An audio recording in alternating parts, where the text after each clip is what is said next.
बताइए गायत्री जी, कैसे आना हुआ? मुझे बुलवा लिया होता। मैं सुमन के बारे में बात करने आई हूँ। सुमन ठीक तो है ना? सुमन तो ठीक है, लेकिन आप डॉक्टर्स ने हमारे साथ जो किया है, इसके लिए हम आपको कभी माफ नहीं करेंगे। ओह, तो आपको सब मालूम पड़ गया। कब तक आप ये झूठ हमसे छुपा कर रख सकती थी? आखिर हमने आपका क्या बिगाड़ा था? क्यों आपने हमारे घर की सारी खुशियां हमसे छीन ली? कोई भी डॉक्टर बिना वजह ऐसा नहीं करता। और सुमन के केस में तो उसकी जान बचाने का सवाल सामने आ खड़ा हुआ था। तो अब क्या होगा? सुमन अब कभी भी मां नहीं बन पाएगी। देखिए, मेरा मतलब है, साइंस ने अब इतनी तरक्की कर ली है, कोई तो उपाय होगा। अफसोस, सुमन के केस में अब कुछ नहीं हो सकता। अगर हम उसे विदेश ले जाए तो? सुना है वहां तो बहुत सारे साधन उपलब्ध हैं। साधन तो यहाँ भी उपलब्ध हैं, लेकिन वो तरीके शायद आपको पसंद नहीं आएंगे, क्योंकि इसमें गर्भ किसी दूसरी औरत का काम में लाया जाता है। राम राम राम राम। अरे ये क्या बात हुई?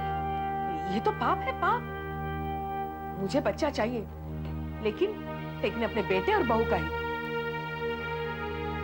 मैं आपके जज्बात समझती हूँ, लेकिन जो नहीं हो सकता उसे सोच सोच कर शोक क्यों मनाना? बल्कि मैं तो ये कहती हूँ कि सुमन के इस दुख को भुलाने में आप ही उसकी मदद कर सकती हैं, उसे हमेशा खुश रखकर। अब हमारे जीवन में खुशियां कहाँ? जिस घर की बहू बांझ हो जाए, उस घर में सुख कैसे आ सकता है? चलती हूँ। नमस्ते।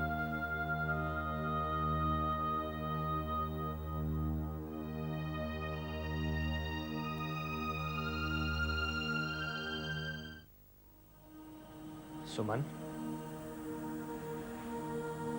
सुमन, अगर तुम्हें लगता है कि मैं तुम्हारा कसूरवार हूं तो मुझे कुछ कहो, मुझे डांटो, कुछ भला बुरा कहो, बट फॉर गॉड से कुछ बोलो सुमन।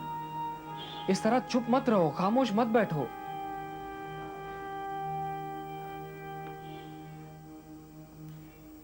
सुमन, देखो सुमन, ये जो दुख है हम दोनों का है। ये हम दोनों को मिलकर सहना होगा। इस दुख को तुम अकेले नहीं झेल पाओगी सुमन। बोलो सुमन, सुमन, सुमन कुछ बोलो सुमन। सुमन, सुमन तुम्हारे अंदर जो ज्वालामुखी है उसे बाहर आने दो, उसे फटने दो। बोलो सुमन, बोलो। मैं तुम्हें इस आग में इस तरह से झुलसने नहीं दूंगा। बोलो सुमन, कुछ बोलो सुमन। रो, चीखो, चिल्लाओ, शोर मचाओ, कुछ तो करो सुमन, बोलो। सुमन, तुम्हारे ऊपर आसमान टूट पड़ा है, तुम्हारी सारी उम्मीदों पर पानी फिर गया है सुमन। तुम कभी जिंदगी में मां नहीं बनोगी सुमन। सुना तुमने? सुमन, तुम जिंदगी में कभी मां नहीं बनोगी। सुमन, सुमन।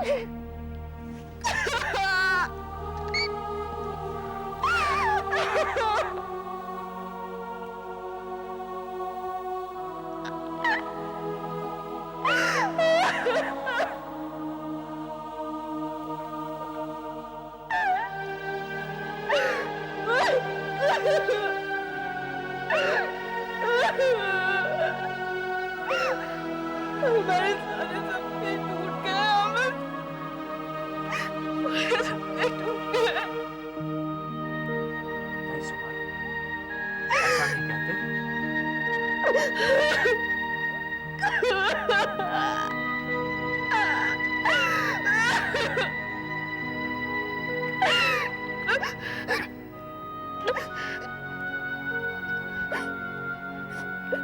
अब मैं जीना नहीं चाहती।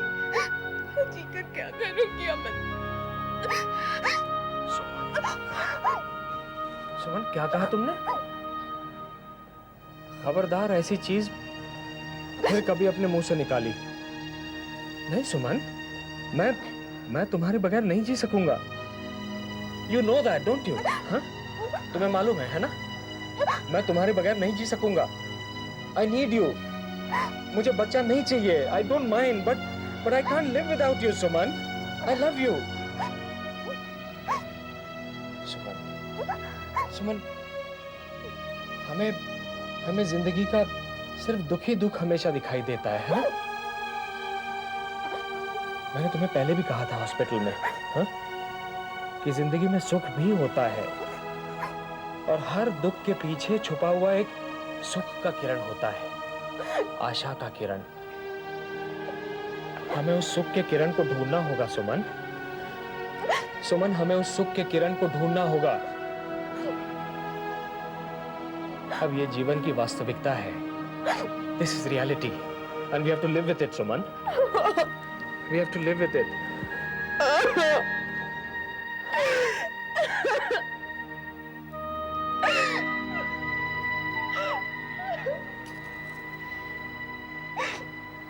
देखो सुमन, तुम्हारा दुख इतना बड़ा नहीं जितना तुम बना रही हो। प्रैक्टिकल होके सोचो।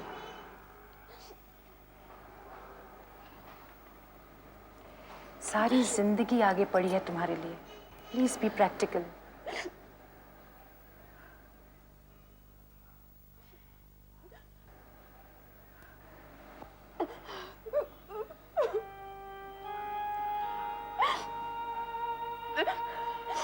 You don't have to feel guilty. तुमने कोई पाप नहीं किया, कोई गलती नहीं की। हादसा तो किसी के साथ भी हो सकता है ना बेटा।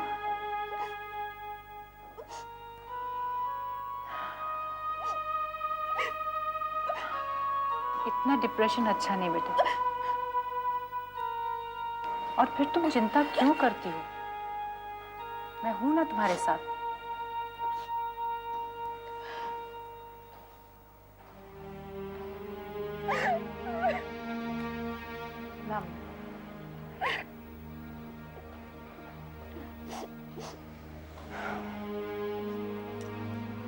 देखो सुमन, जिन औरतों के बच्चे नहीं होते, क्या वो अपनी जिंदगी जीती नहीं?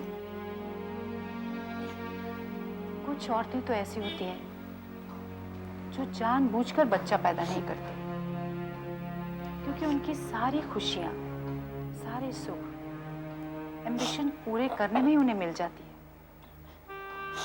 तुम भी एक मकसद खोजो और अपना सारा वक्त उसे पाने में लगा दो। फिर देखो, जिंदगी सुकून से कटेगी। नहीं माँ, कैसे कटेगी? पिछले 1 साल का एक एक दिन मैंने बच्चे की चाह में गुजारा। इतनी स्वार्थी कैसे बन जाऊं? मैं सिर्फ अपने लिए नहीं जीती।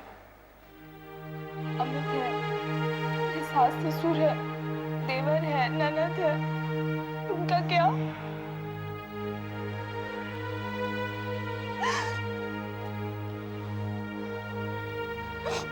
अगर वो समझदार होंगे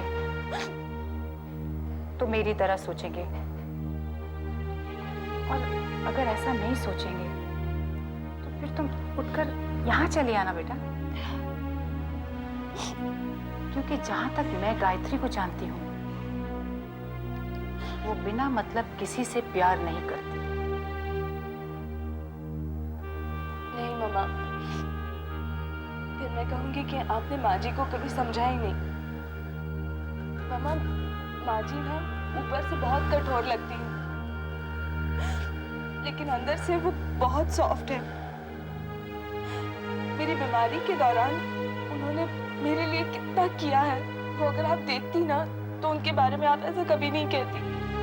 वही तो मैं कहना चाह रही हूँ। बीमारी के वक्त उनका अपना स्वार्थ था, क्योंकि उस वक्त तुम कुल के लिए बच्चा पैदा करने जा रही थी, लेकिन उस वक्त भी वो बच्चे से प्यार कर रही थी, तुमसे नहीं।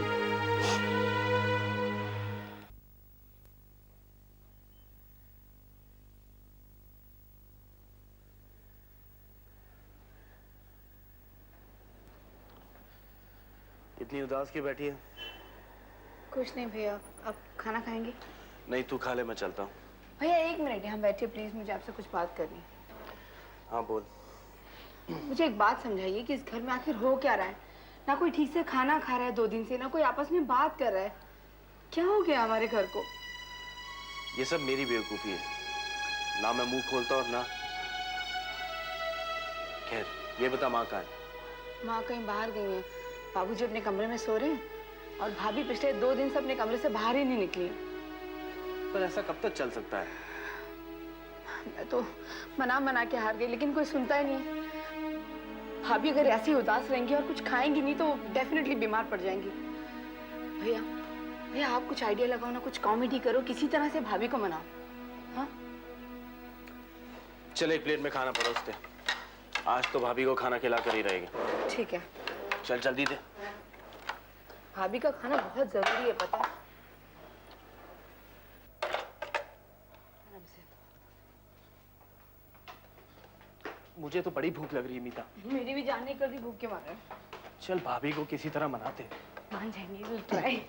We'll try to be funny. या ओके। भाभी प्लीज दरवाजा खोलिए, हम आपके लिए खाना लाए हैं। भाभी प्लीज, कब खाना खाएंगी? इतना टाइम हो गया, चलिए ना। सच बात तो ये है कि हम दोनों ने 2 दिनों से कुछ नहीं खाया। और हम तब तक नहीं खाएंगे जब तक आप नहीं खाएंगी। भाभी प्लीज, हमारे पेट में चूहे दौड़ रहे हैं, कबड्डी खो खो खेल रहे हैं।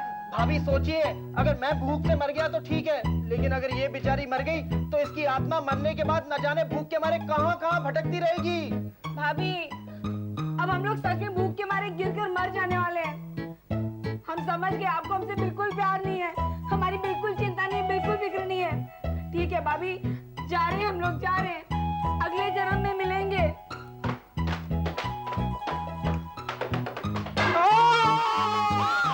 सेतु, क्या हुआ सेतु? सेतु, वाह भाभी, क्या आप हमारे गिर के मरने का इंतजार कर रही थी? हम लोग कितने गिरे हुए लोग हैं। चलिए अंदर चलिए, साथ में मिलके खाते हैं। चलिए। चलिए ना भाभी, चलिए ना प्लीज भाभी। प्लीज प्लीज प्लीज, प्लीज खाना नहीं, please please, please Setu, please तुम चलिए, खा लो ना, मुझे प्लीज प्लीज परेशान चलिए, मत- आप अंदर चलिए। 2 दिन हो गए, आपको भूख भूख लगती कि नहीं? बैठिए। यस, अब मैं आपको अपने हाथ से खिलाती हूँ, ऑलराइट? जल्दी। चलिए चलिए, मुंह खोलिए। भाभी खा लीजिए ना, 2 दिन से आपने कुछ भी नहीं खाया है। जब तक आप नहीं खाएंगे ना, हम भी नहीं खाएंगे। और पिछले 2 दिन से आप यकीन मानिए, हमने भी कुछ नहीं खाया है। बड़ी भूख लगी है भाभी, खा लीजिए प्लीज। देखिए भाभी, खाना ना खाने से परेशानियां तो टलेगी नहीं। I mean, जब हम सबने परेशानियों को साथ में झेलना ही है, तो खाना ना खाकर हम क्यों और परेशानियों को अपने सर मोल ले? I mean, एक परेशानी हो तो इंसान समझे भी, लेकिन इतनी सारी परेशानियों को मैं अपने कंधे पे उठा के हरिद्वार कैसे जाऊंगा? हाँ, हरिद्वार क्यों जाना है हमसे तो भैया? पगली, उन्हें डुबोने। अब इतनी सारी परेशानियों के साथ कोई जी तो सकता नहीं है, इसलिए उन्हें डुबोना जरूरी है। मुझे जब भगवान ढेर सारी परेशानियां देता है ना, तो मैं उन परेशानियों को वापस भगवान के पास पार्सल कर देता हूँ और कहता हूँ, भगवान जी यहाँ पे परेशानियों का स्टॉक फुल है, बाकी आप ही संभालिए। देखा, आप हंसते हुए कितनी सुंदर लगती हैं, कितनी प्यारी लगती हैं। चलिए अब इसी खुशी में मेरे हाथ से एक और खा लीजिए। खोलिए मुंह। मुस्कुराइए।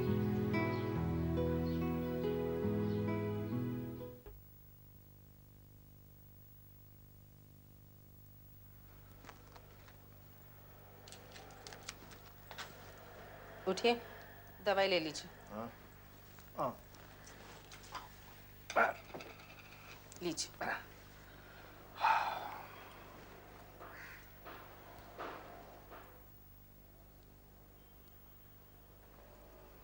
आज मैं डॉक्टर गोयल से मिलने हॉस्पिटल गई थी। क्यों?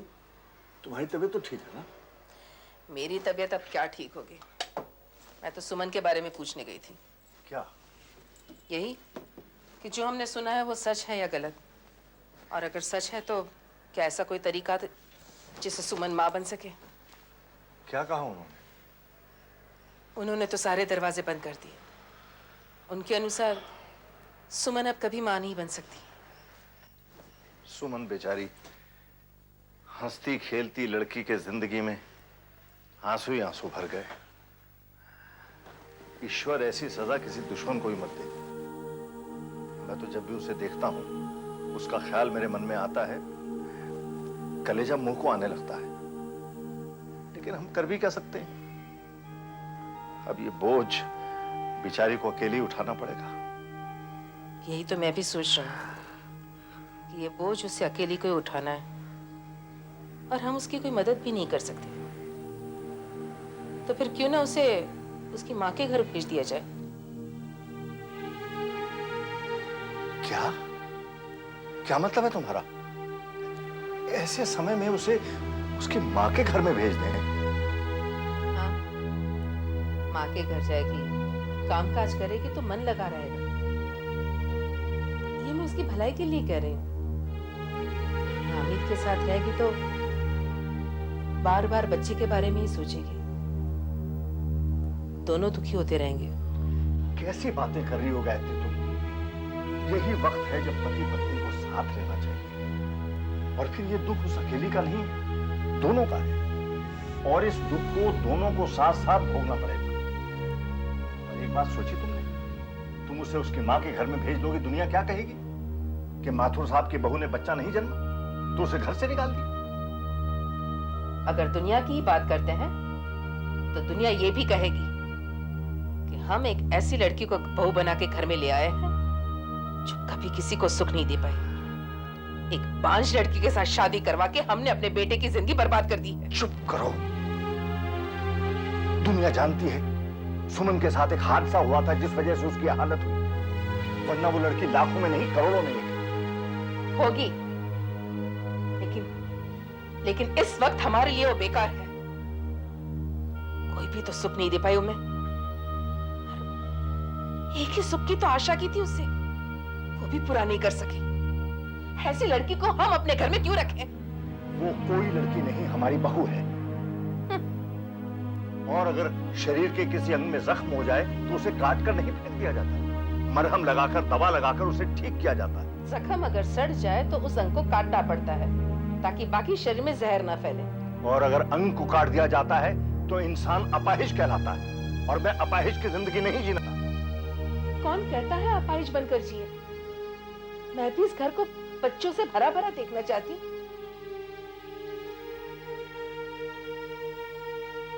इस घर की खुशियां वापस आ सकती है अगर आप इजाजत दें तो। आखिर तुम चाहती क्या हो?